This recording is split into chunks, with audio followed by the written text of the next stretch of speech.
So this presentation was created by the Hyde Park Elementary School leadership team and the task force. We have literally been working, I don't know, since March on trying to figure out what to do next year after we finished out this school year. So we've been working a lot to get ready for this.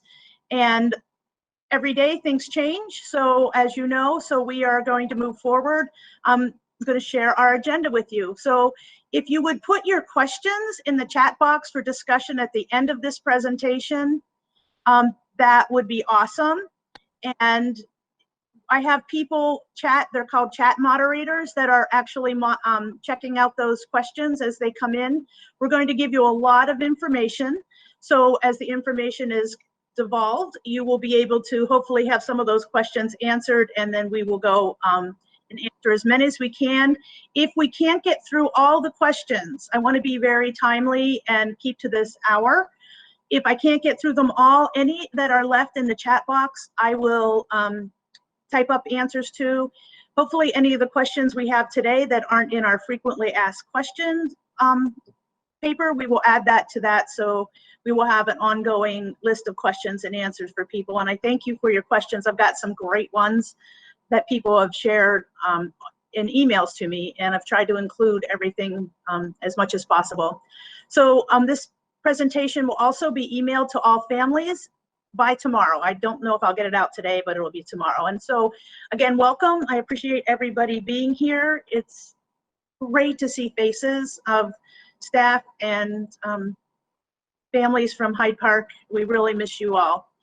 This is our agenda. I'm going to do the welcome. I'm going to have Dylan LaFlamme, who is Facilities and Readiness, to just do a brief overview. Health and Safety is Florence Kelly, and she has some slides in here. And so Flo, if you would wait till it's your turn, till we get to your slides, then you can expand on anything else you need to share at that time, if that's okay.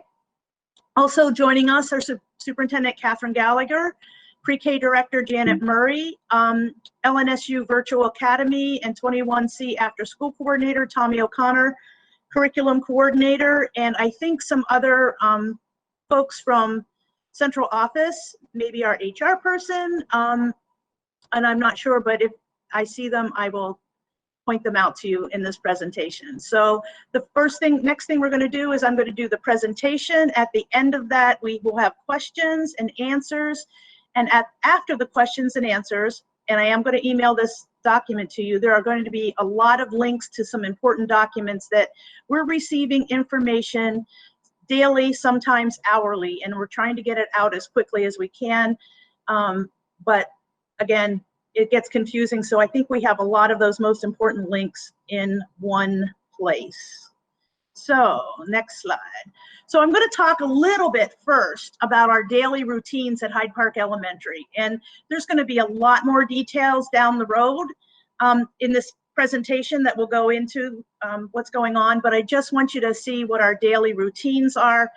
And if anybody was with us when we were at the plaza, please know that we know that things are going to change. We know that things are going to pop up and we're going to have to tweak things.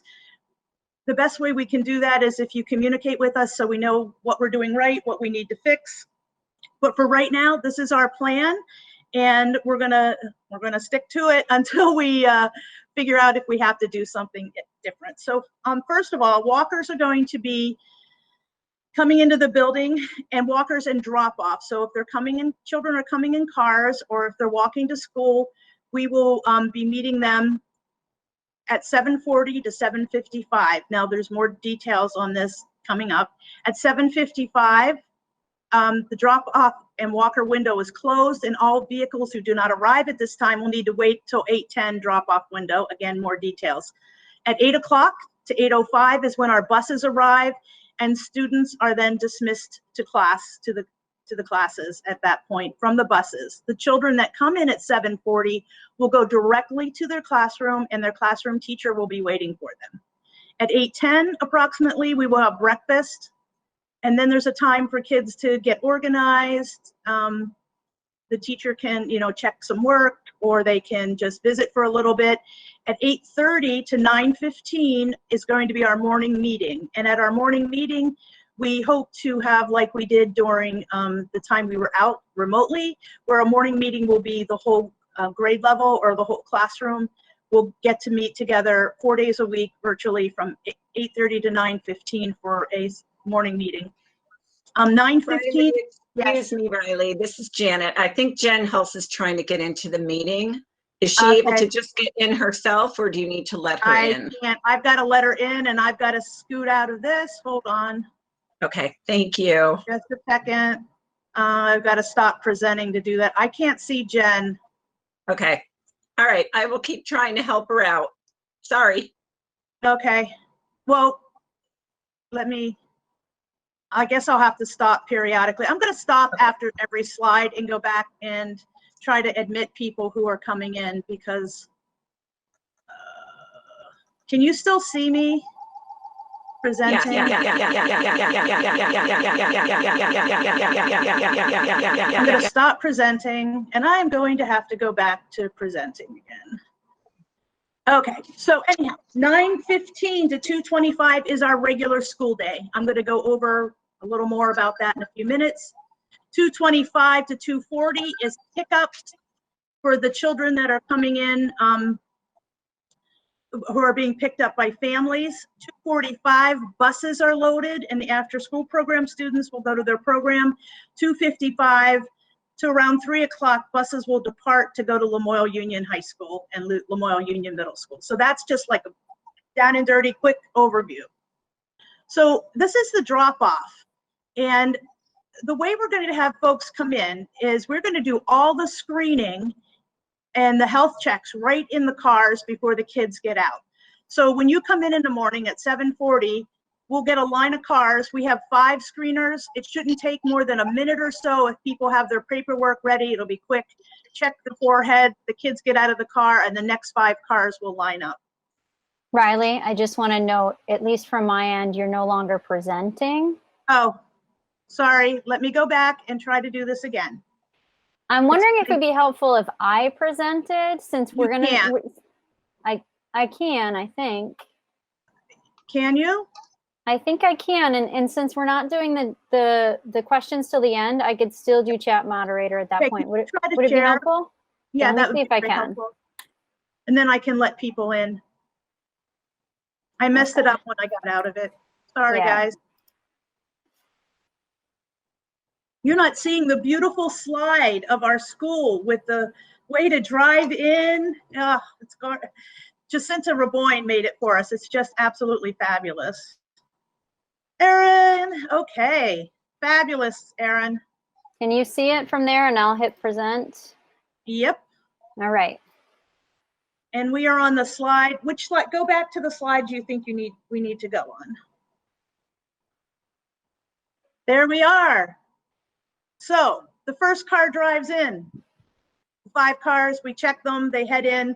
And I think we're going to be pretty quick at this once we get going. And if we, like I said, it's like the plaza, if we see an issue and we have a way to fix it, we'll fix it. So bear with us. I know Hyde Park has been extremely flexible with us, and we will manage this together. Erin, go ahead, next slide. So because we want to keep our children in pods, we want to keep them separated from each other as much as possible so we don't have any contact with, or, you know, incidental contact. So could you point to the pre-K entrance with your cursor? Sorry. Yep, right here. So the preschool entrance is going to be at our back door. And it kind of goes right into the preschool room. Preschool kids will arrive at 8:30 after all the other children arrive, so the parents can park their car, get their kids out, and walk them to the back door where they'll be met and have their health screening at the back door. So it'll be much more, you know, preschool appropriate. And then the kindergarten is actually going to enter. We have outdoor doors to the kindergarten classes, and they're going to be able to pop right into their classrooms after they've had their health screening right from the back doors. We'll have adults there guiding them.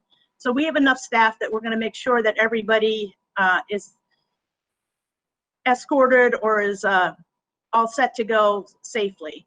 And then the 1, 2, our littles are going to enter right through the lobby doors, so they don't have to walk very far either. They're going to go right into the lobby. 3, 4 is going to enter right up into the academy doors, which is right around the corner. And these has a set of steps that goes right up to the 2nd floor where their pod is. And so they are going to be, it's going to be great for them right there. Sorry. That's okay. And then 5, 6, they're entering while the weather is good anyhow. We have our gym doors, and to the left of the gym doors are actually, I think Mr. Clough called it the trophy room area, and they can go right into the green staircase and right upstairs to the 3rd floor there. So they're not interacting. So none of our children other than their grade level team will be interacting at all entering the building. Of course, we're going to practice physical distancing with them and getting them have enough adults there to help them. It's going to take some practice, but I think they're going to be just fine. But they are separated to enter, and they will be supervised. And then if they're there early, we used to have a before school program, and we know that was really important for families. So that's why we're having our teachers in the classroom at 7:40, and the kids will be able to go up and be in the classroom with the teachers. All right, Erin? All right, daily health check-ins. And if you want to pop in here at any time, Flo, I'm just going to go through it. So parents and guardians, I think at the bus must be present at the bus stop. I'm not sure about any other details around that. I can, Flo, if you have anything to say. Temperatures will be taken in the driveway. Parents can complete the required documentation at home every day. There's a checklist, but it must be submitted at the bus stop. Then they're going to be screening the kids for a temperature, and if a student shows symptoms or has a fever of 100.4 or higher, they cannot board the bus. At 8:05, the buses will come in through the designated doors. So even at 8:05 on the buses, the kindergarten go to the kindergarten door, the 1, 2 goes to the 1, 2 door, the 3, 4 goes to the 3, 4 door, and the 5, 6 goes to the 5, 6. Our buses run such that they drop the high school students off first, and then they will come to us. So that's how it works. And drop-offs in the morning, K6 has a window of 7:40 to 7:55 to drop off for the first drop-off. And so we want to get as many kids in the building at that time. We're using the bus lane. At 7:55, we can't have any more kids being screened in the bus lane because the buses are coming. So there will be a time between, the next time we'll be able to screen is at 8:10. And at 8:10, parents will come not through the bus lane, but we have a drive-through drop-off and pickup lane that they can come in and wait there as long as they're not blocking traffic. And then we will come out and screen the kids that are a little bit later at 8:10. Preschool drop-off is at 8:30. Parents will park and bring their kids to the drop-off door. Temperatures will be taken in the car. So we'll just have our screeners. I think we have 5 screeners that will come out and check the temps in the cars. Parents can complete, there's documentation that they can have completed and hand over every day when they come in. So you can either do that documentation when you're dropping your child, or you can have it all filled out ahead of time, and then it only takes a few seconds to check their temperature. So if the student is showing symptoms or has a fever, of course, they will have to stay in the car and go home with mom and dad or whoever. Students will be released. Students will be released from the vehicle after their health check. And then they will each go into their separate doors. Again, we're going to that's okay. That's because there we are. My mouse is touchy. So we're going to be supporting children to make sure that they go to the right door. They're fast. That they get the routine down pretty quickly. But I'm not. But we'll have a lot of staff out there, doubtfully in unicorn suits, but they will be out there. Okay, Erin. So facial coverings. And Flo, are you there? Yes, I am. Would you like to take over for the next 3 slides? Sure, I will. So Thank you. It is a requirement that all students and staff wear a face covering. And facial coverings are referred to as cloth coverings. We also have surgical masks for anyone that needs them that comes in the building. So you can supply your own face cloth covering from home for your child, or a surgical mask can be given to them when they arrive to school. If you use your own cloth face covering, we really recommend that you have extra ones available. They do have to be washed every day after it's worn, before it's worn again the next morning. It is recommended that you write your child's name on them. We know they have to be worn in the building, but can be taken off at lunch and at recess when they're active. And I think I covered the bottom one. So next, yep.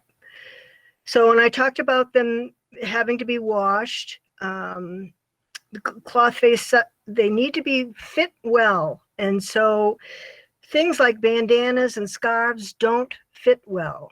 The scarves are open at the bottom, or bandanas are open at the bottom, and those are not acceptable. Neck-ups are not acceptable. Those are also sometimes referred to as gaiters, and those are not acceptable either. We want to keep respiratory droplets from coming from you to somebody else, or somebody else to you. And the masks with vents blow the air through the vent. They are not N95 respirators, so these are not acceptable either.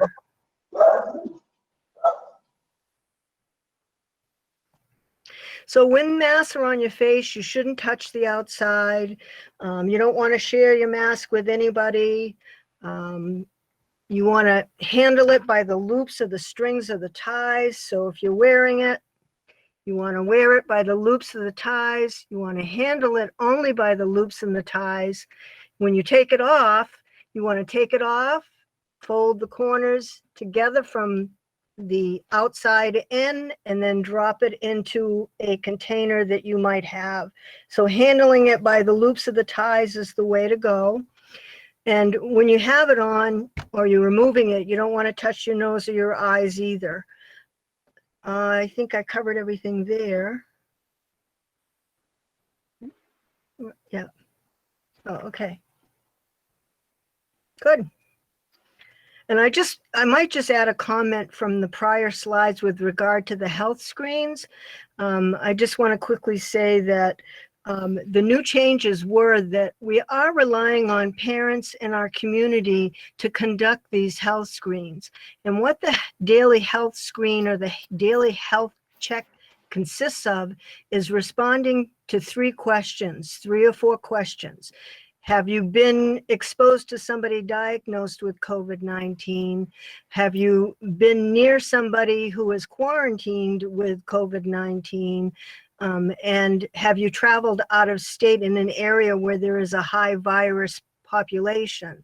The last question is, does your child have any symptoms that are consistent with COVID-19? They're specifically listed.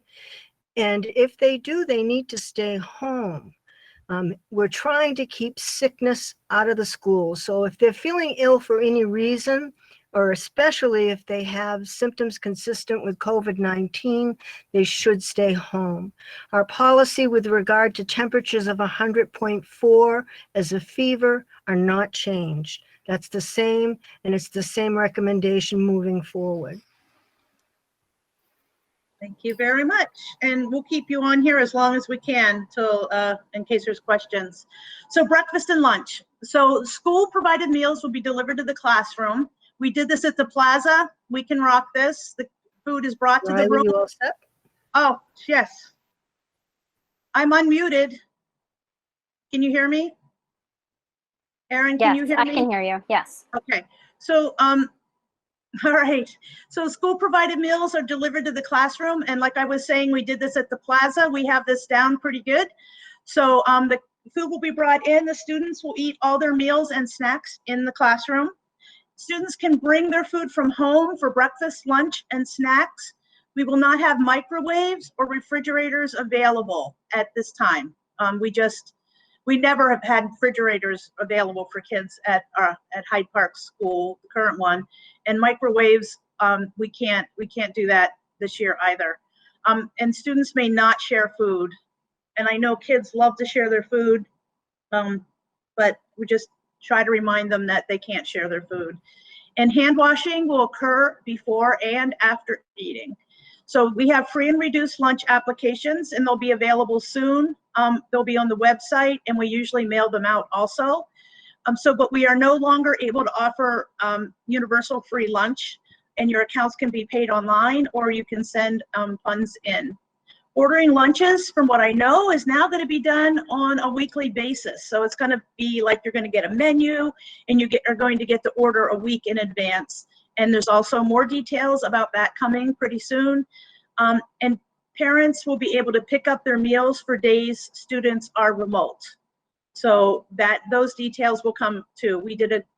Carol Kent did a fabulous job with getting food out to families, and she's going to continue to do that. We are so blessed to have her in our district, and she's done a great job, and I appreciate her. So recess. So kids are going to be, when they go out to recess, they're going to have their masks on. Then when they're outside, they can take them off, put them in their pockets, whatever, fold them up first. We'll teach them how to fold them up. And while they're outside and they're maintaining a social distance or physical distance of 6 feet, then they can have their masks off. And we're going to be good about reminding, it's not going to be punitive, but it's a learning curve for all of us and for the kids, and we'll practice this a lot, and I think they're going to be fine. So we're going to have some activities outside for kids that hopefully will promote, support social physical distancing, but some have positive interactions. Each grade level will be assigned to a recess location, so that if there's more than one group out, but we aren't doing a traditional recess time. We're letting the teachers decide after morning meeting. If they want to take their kids out at 10, they take their kids out at 10. If they want to take them out at 1, they can take them out at 1. And it'll reduce the number of kids that have to crunch up on the playground. And we're going to send grade levels out at the same time, because I think we're going to have with a reduced number of students in the building, and one of the reasons we are doing this is to reduce the number of students with the hybrid model. It really will keep our numbers down, keep less interaction. I think we're going to be able to put first grade teams outside at the same time so that they can interact with their peers during this time. Playground equipment will not be available during the school day or during after school. And shared playground resources such as balls, we're not going to use those, but we have some other ideas of ways to play games and stuff. And like I said, we'll be brainstorming creative ideas. Sean Clough, our PE teacher, is on it. And at the plaza, again, I'm going to mention this, we had a piece of grass, and the kids had a blast. So I think it's kind of nice sometimes for them. They get into a lot of creative play. So it's going to be okay, but they're going to get outside, guaranteed. Erin? So the two models we have are fully remote, and we have hybrid. And I'm going to go into details about both of these models, but first I'm just going to share what they look like. And so fully remote, kids are not physically at Hyde Park Elementary School, and we're using the Lamoille North Supervisory Union Virtual Academy for K-6. We're using a state recommended to-go model for standards-based lessons. Work level will look different from kindergarten to 6th grade, of course, but we're thinking probably the activities will be 2 to 4 hours a day of daily work that can be done time during the day. And it also can be done anytime during the week. There'll be weekly assignments. A teacher from our district, and it's not going to be guaranteed it's a Hyde Park teacher, but we will have, qualified teacher from across the district who will be doing the remote learning, and they'll be with other students from across the district. But there'll also be opportunity, I think pretty much every day, for the kids to check in with the Hyde Park team. We'll figure that out with the remote teachers and how they're going to do their morning meeting, and I'm sure we're going to make arrangements so that they can check in with their peers who are still at the school. At that time, they assign tasks, and students work at their own pace, check in with the teacher online, email, or telephone. HPES morning meeting is available. We will have it available for when it's appropriate. We're going to be using a learning management system called Canvas. It's used in colleges. It's used one of the top learning management systems. Some of you have already seen Seesaw and Google Classroom, and they will fit into Canvas. But it's great because parents are going to have access. You're going to see everything your child is doing, all your child's grades, everything will be there for you to see. That's the fully remote model. Hybrid, we're also going to be using the Vermont Virtual Learning Collaborative to go standards-based lessons and some local curriculum. We're also going to be using Canvas throughout from the very beginning with all of our students. Just in case we have to go remote, we're going to have this down pat.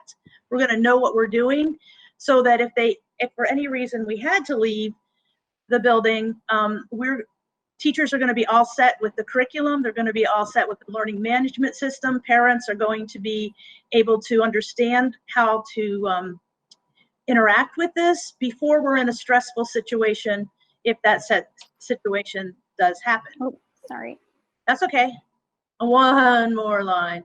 And we'll have designated outdoor space as an additional option for learning location for learning. We are working with North Branch Nature Center, and they have come in and they've surveyed looked at our land with our PE teacher, and we've found spaces that can be used for specific, every classroom will be assigned a specific outdoor learning space in our woods below our school. Hey, Erin. Whew. Oops. Oh, recess again. No, sorry. A lot of recess. No, fully remote model. So we are using this is from the website for Vermont Virtual Learning Cooperative to go. And it is actually a Florida-based standard curriculum that's used there and has been used there for a long time.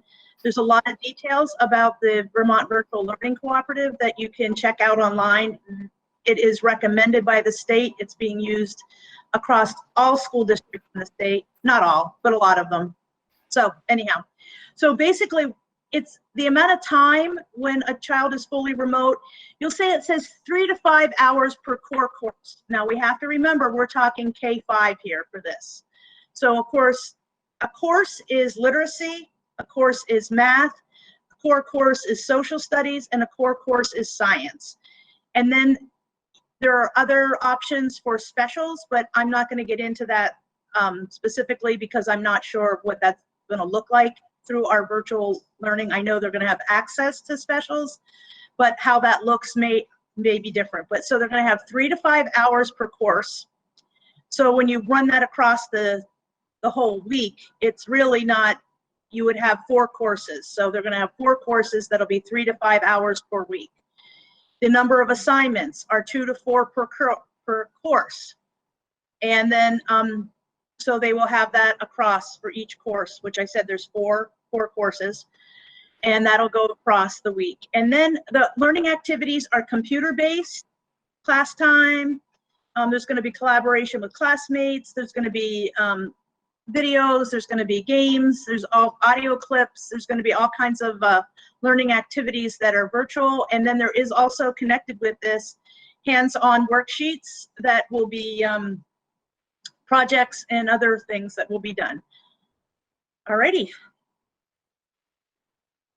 So parent responsibility with fully remote. Of course, you know that a kindergartner needs a lot more supervision than a 5th or 6th grader, or maybe not. But you're going to monitor the student daily. You're going to maintain weekly progress. So you're going to be looking at you're going to become intimately involved with the learning management system. And you're going to make sure that if you see them not learning, you want to make sure that they're getting the content. You'll be able to tell all of that right online, and help with course navigation, especially for our littles, are going to need a little help with that course navigation. And they will have a virtual teacher who will be there for them too. So I'm going to hybrid model. So at Hyde Park, we have a red group, which is Monday and Tuesday, and we have a white group, which is Thursday and Friday. So on Monday and Tuesday in the hybrid model, the red group will come in on Monday and Tuesday, and you saw the daily schedule. It starts in the morning, ends at 2:25-ish. And then the other 3 days, they're still in school, but they're doing remote learning. And they will be accessing, they won't be meeting necessarily with the other kids who are in their class who are doing remote learning, but hopefully they'll be meeting us with morning meetings sometimes, but they're going to be doing their remote learning during the off days. So the white group comes in remote Monday, Tuesday, Wednesday. Everybody is doing remote Wednesday. Thursday, Friday is in school for the white group. Do you want to forward that? And I have more information. Oh, Ah, I know it's not showing my whole page, and I'm not. That's okay. So we can manage this. So in the yellow section there, it says, do you want to read that, Erin, what it says in the yellow section? I can't see it. I Okay. wonder if So- I exit full screen. It says in person. Yeah, I might be able to fix it. That's Boom. okay. There we go. There you go. Woohoo. Present. Okay. And does it on the fly. Solved. So in-person learning days, either Monday and Tuesday, Thursday and Friday, we're going to be using the Vermont Virtual Learning Cooperative to-go lessons on Canvas for literacy and math, and then maybe science and social studies. We're not sure, but about science and social studies yet. Again, some of this is still in the works, but they are all going to be accessing some of the same lessons that their remote students are also accessing. And they're going to have online resources. For us, it could be in literacy, it might be iStation. In math, it could be Dreambox. They're going to have daily reading and other opportunities. So what I have described Monday and Tuesday as, yes, they're going to be going into Canvas, they're going to be accessing their curriculum, where we're looking at providing engaging, joyful, social activities during these Monday and Tuesday, really focusing on getting them to interact with their peers and doing learning that is not like sitting at home or, you know, strictly remote learning. Not that also can be engaging. So, but we're just going to do different types of lessons. Plus, we're going to keep them in sync with the working on Canvas and some of the remote stuff at school. They might be outdoors a lot. We're going to get them outdoors as much as we can. So in Wednesday, it's fully remote. So they're going to do their VTVLC lessons. They're going to do on Canvas. They're going to do Dreambox and iStation and things at their own pace. And students will then submit their work online or return completed work to school. That's when you're in school, you bring your completed work. When you're out of school, you just, if you have paperwork, you just wait till you come in.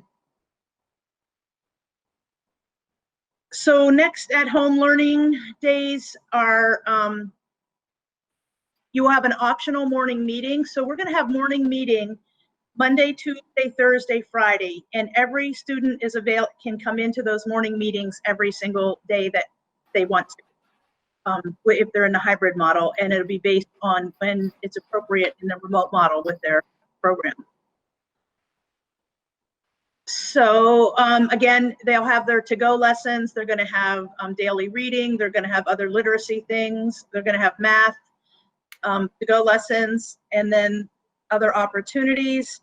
And then maybe extensions on the Unified Arts. I didn't mention the Unified Arts. The way we're going to do Unified Arts, I'm planning on this year, is we are going to assign a specialist to a grade level pod, like 1-2, for probably about a month time, so that they can have continuity in their lessons, and then they will get another specialist who can really focus on them, so we can get projects done and activities done with that group. And you may notice that we're going to be using art, library, PE, and STEAM, and later in the year we're going to be adding in some music, but for the first till Thanksgiving we're going to do STEAM, which is science, technology, engineering, art, and math. So we're talking robotics, we're talking, you know, all kinds of fun building and engineering stuff for the first couple blocks.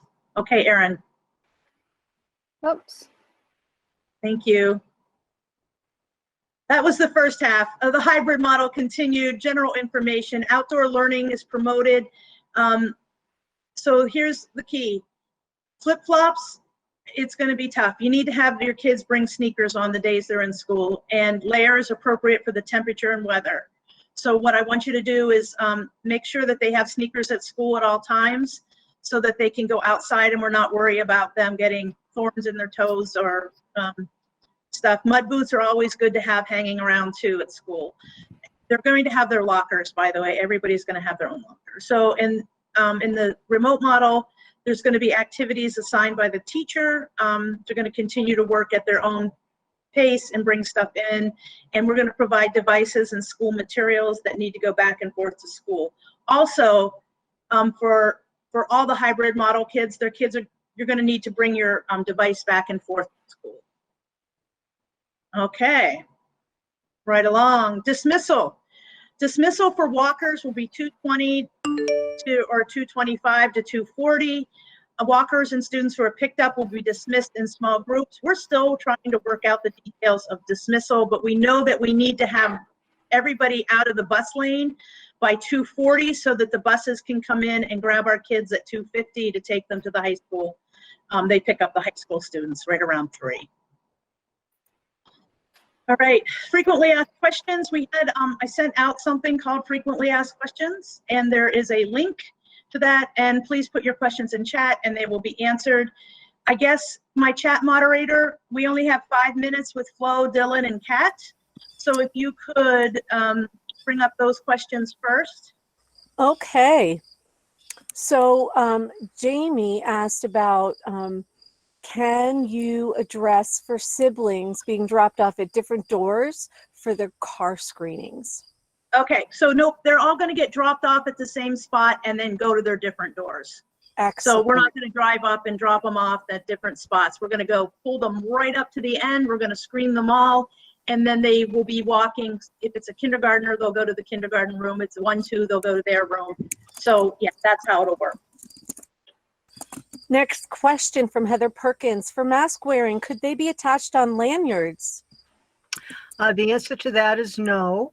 The recommendation is that when not in use, should be stored in individually labeled containers, Ziploc plastic bags, or paper bags. Gotcha. Thank you very much. Tanya asked, will students in the hybrid model be in remote classes with other kids across the district? Now, Kat has answered that, saying to Tanya that students in a model in class or in person for some of the time will be with students at Hyde Park. Students in fully remote model will work off-site, potentially with students from other schools in the district.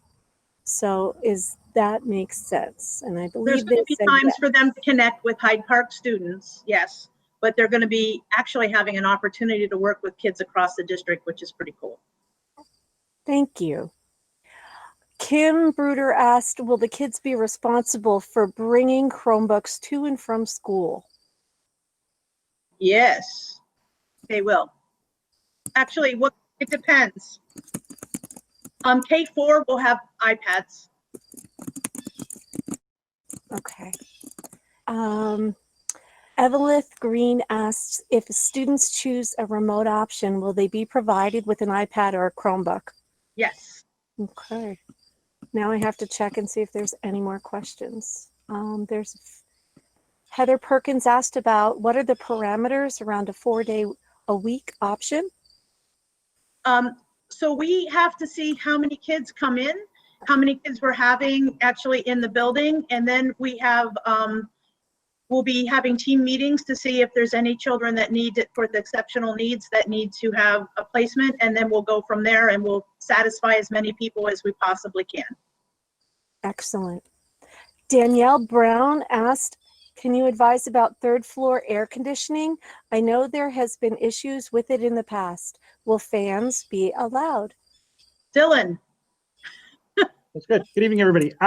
There is no air conditioning currently in Hyde Park Elementary at all. It is dehumidification, which is basically we're pulling the humidity level and trying to reduce it into about a 50% range. So it's still going to be warm. We are also manipulating the HVAC system so that we're basically drawing in as much fresh air as we possibly can to these units. We're going to be bringing in quite a bit more than the 12 cycles suggested. But what that means is that the system's not going to ramp back when it's hot outside. So the way a system would normally work is as the temperature outside grew greater than the temperature on the inside, it would actually reduce the amount of flow from outside air in. We're going to be bringing in 100% outside air 24 hours a day, 7 days a week. So I don't think that necessarily answered your question, but hopefully it kind of gave you some clarity. Fans flow, you might want to touch base on this too, because I think that guidance is going through the nurses. But my understanding is that box fans or floor fans are not allowed because they spread the mist. Window fans could possibly be allowed, depending, as long as they weren't pointed directly at. And anyways, Flo, you go into the window fans because I think you're the one with the guidance for that. Yeah, what they are saying right now is that you can use window fans if you can have a box fan drawing air from the outside in, and then another fan drawing the air from the inside out. So that's right now what they're saying, is that you have to have two fans in the room, one blowing air in and one blowing air out. That's what they're recommending right now. There's supposed to be new guidelines coming forward more so with regard to that.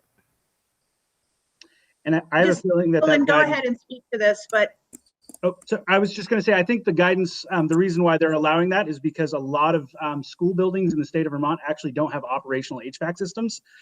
All of our systems in LNSU have 100% operational systems. So your building management system, your HVAC system is already doing that for you. yeah, and that's what I was going to say is, and it's even better because then our HVAC system can catch stuff that causes seasonal allergies in the filters, where if we just have the window open and the air blowing in and the air blowing out, we're just blowing in all that pollen and stuff that, and it's not going to be any better for the kids. So that's my understanding. And I think people will notice the difference because the airflow is increased. Yeah. Okay, Robin. Okay, and I can also attest the dehumidification makes it so much cooler. Thank you. Christina Callahan asked, oh wait, I'm sorry, I missed one, Marie. What supports are in place for meeting emotional needs of students who are experiencing, I just lost my place, who are experiencing COVID-related anxiety or just anxiety in general? And I know we have a lot of social emotional stuff in place, but. Yeah, so we have a brand new guidance counselor his name is Adam Bank. He is amazing and he cannot wait to get in and support every single kid in our building. He's going to be available. We have student support staff. We have really small groups. And I think that's going to be, our teachers are going to be much more aware of what's going on with kids. They're going to be in touch with their, how they're feeling. We use a program called zones of regulation, and we're going to be frequently checking in with children is where they are on the zone. Are they sad? Are they anxious? Are they, are they happy? And so we're going to have a lot of checks and balances around supporting kids. And in addition to that, we will, I think it's going to be communicating with parents. I think it's going to be really important for us to keep talking to each other.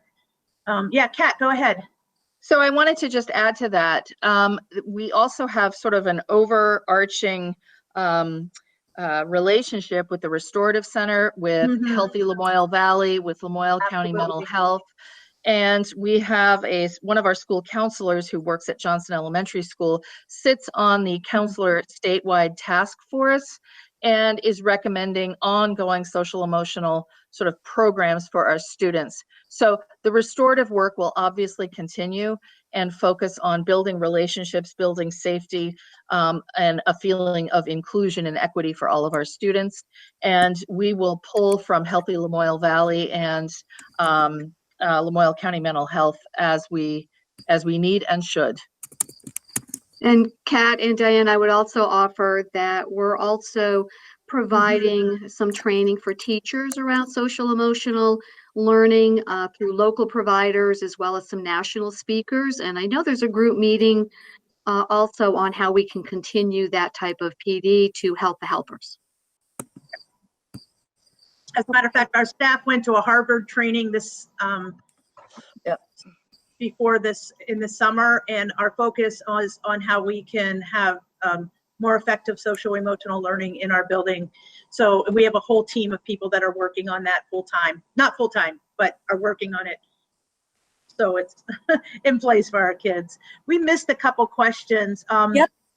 So I've got them now. So there's a couple of questions. I may ask them all together because they kind of all lump together, and I think you can answer them with one statement. So to clarify, the full remote model will have a teacher just for morning meetings, not actual teaching of the lessons? No. go ahead, Kat. Well, I'll let Wendy answer that. I think where the confusion is coming is because Diane mentioned the morning meetings for all students, whether they're hybrid or remote. Remote or off-site models will have lessons from those off-site distance educators throughout the day. So no, it's not just a morning meeting.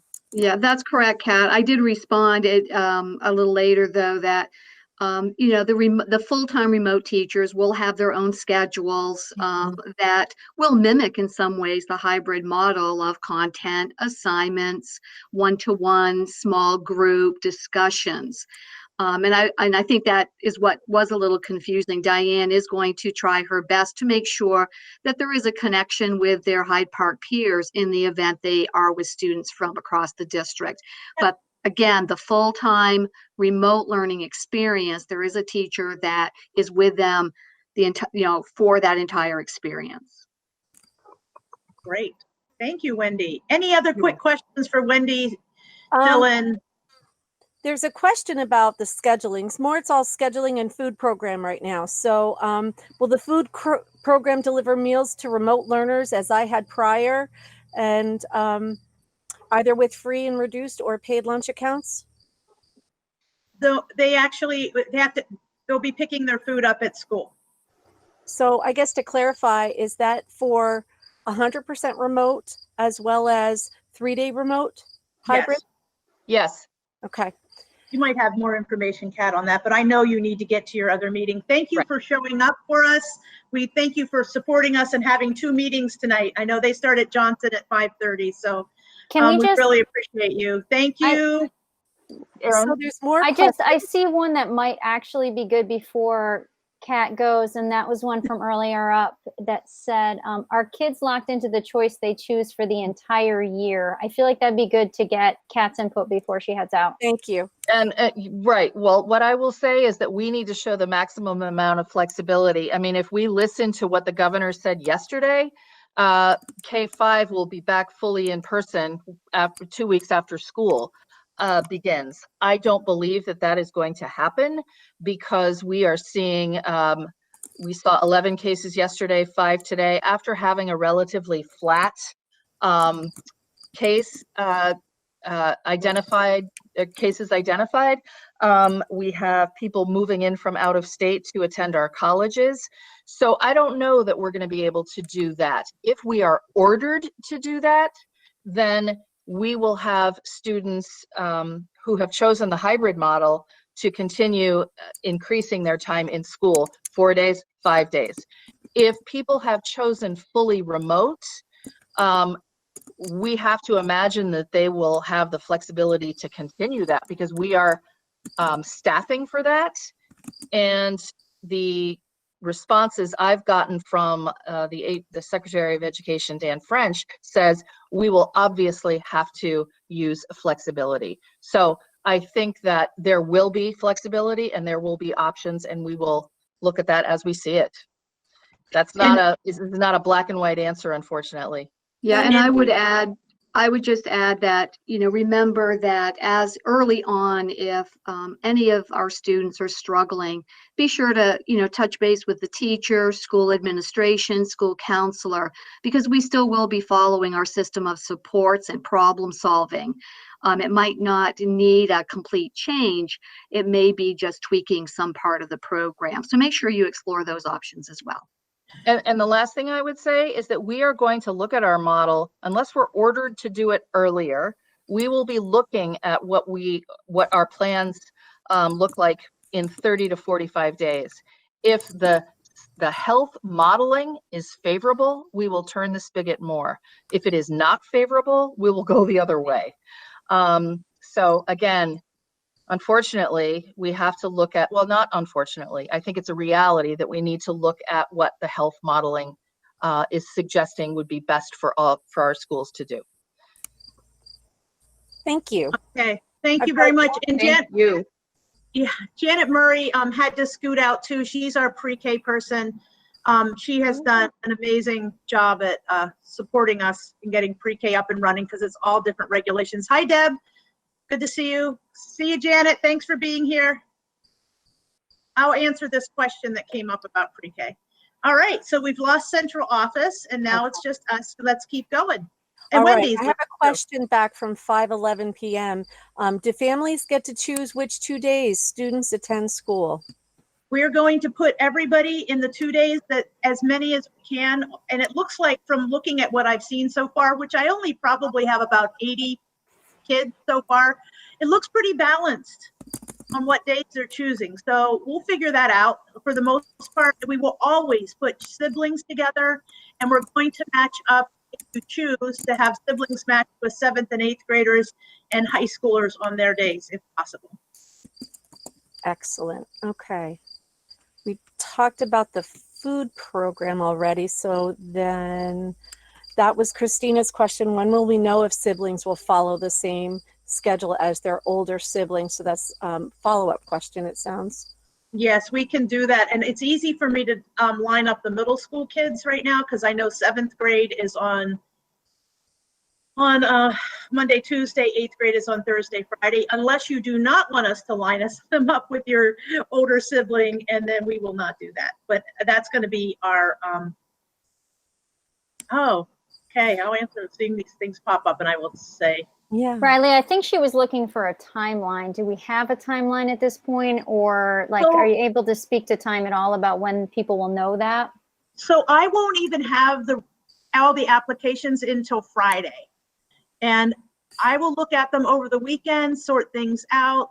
I will bring those to the staff on Monday and Tuesday.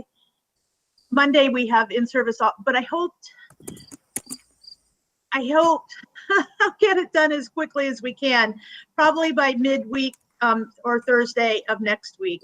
I hope to have this figured out because teachers need to know, we need to figure out finalizing teacher placement, support staff placement, and student placement, because we haven't been able to place teachers because we don't know what the numbers of students are. So everything is a little bit in flux, but we should have enough information to start working on that seriously by Tuesday, and then we'll go from there by the end of next week, let's say, for sure. And if it comes out sooner, we will let you know. You will be hearing from your teacher. Excellent. Tanya, I believe that may have answered your question there. So add it in chat again if it didn't, because she asked about when will we know about teacher assignments.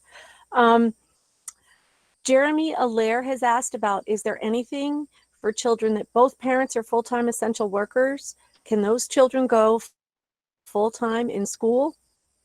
We're going to support who we can to do that. I don't know. We have to follow the regulations, and currently I don't know what it says about essential workers. I don't think there's anything that gives people of any essential work priority, but we're going to try to do what we can for kids as much, and families as much as we can. I've also added that to the follow-up question, so we could do a little research and come back to that. Yes, thank you, Erin, because I do need to find out that answer. I really don't know. Hopefully things will just work out. Kimberly I'm just asked about if there will be a pre-K option for remote learning. We will not have a pre-K option for remote learning. If you would like some support with materials, we can do that.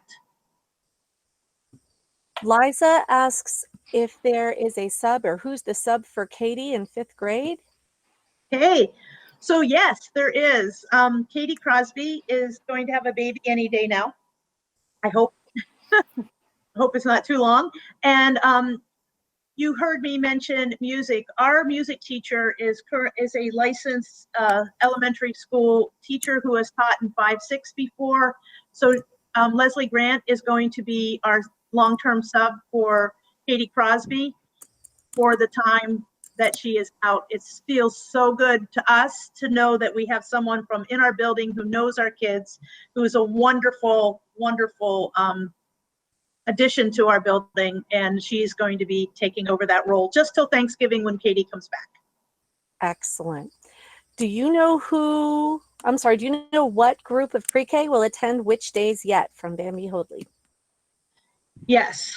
Okay. Let me make sure I get this straight. 3-year-olds and some 4-year-olds are on Thursday and Friday, and Monday and Tuesday is all 4-year-olds. Is there a first grade teacher assigned yet from Evelyn Green? Oh, well, we didn't lose her. Beth Ann Peary moved up to the high school as Dean of Students. So she was going to be one of our first grade teachers. That is still, all the other teacher placements pretty much, well, I don't know. And I will let you know as soon as I do. And who will sub for teachers when they are out? So this is the other thing that's beautiful about the hybrid model is with the small groups of students, we are not planning on using outside subs. We will be using internal subs. So either support staff or teachers will be doing some double duty with kids. And then, let's say on Monday, the teacher is out. We have ways to do joint meetings where a support staff person could cover that group of students for a while. And support staff has subbed for us as long as I've been there anyhow. And they're probably the best people to be in there because they know our kids, they know our system. They're really great if we can't have our regular subs that are very important to Hyde Park. But anyhow, long story short is we will hopefully have support staff cover, and then the other teacher for that grade level will be sharing back and forth live duty with that group. That's my hope. Again, I don't know for sure, but we're going to try to do internal staffing for subs unless we have to hire people. I'm not even going to go there. So I don't know, but they will have we're not going to bring in people from the outside that have to mess up our contact tracing and our small groups. So that's pretty much it for chat. All of the administrators that had to leave the meeting have left their contact information. So if anyone has any further questions, and then there's a plethora of praise, which you should read that and enjoy that on your own. So that ends the questions unless anyone else has questions. We do have a frequently asked questions document, so we've tried to answer things there. Yeah, we'll put all these questions that aren't on that frequently answered questions. There were some great questions tonight. I got to tell you, I appreciate every single one of you. I appreciate the teachers that have just been working diligently, remotely planning and getting ready and, changing on a dime. It's been a long, but it's been a good summer to spend time with other teachers. So we're gonna handle this. Hyde Park has we're just really good at this. So thank you very much, and we'll get information out to you as soon as possible. Thank you. Reilly, quick question. Yes. That would be a good wrap up. Marie asked, as more questions pop up, who do we contact? And I know we're planning on making a new frequently asked questions based on the questions we're getting from people. So who should they send those questions to so we can gather? Yeah, send the questions to me. A lot of parents who had questions, I included them in this presentation so that, and in the frequently asked questions. So send them to me. That's fine. And you're also going to share out this slideshow, right? Because the last slide that we didn't actually pop up on the screen had some links that are useful. Absolutely. And I could pull that up as people are leaving. Okay, thank you so much. The link to the FAQ in the comments so folks can get it. they will have we'll do an updated frequently asked questions, and we'll put that on the link.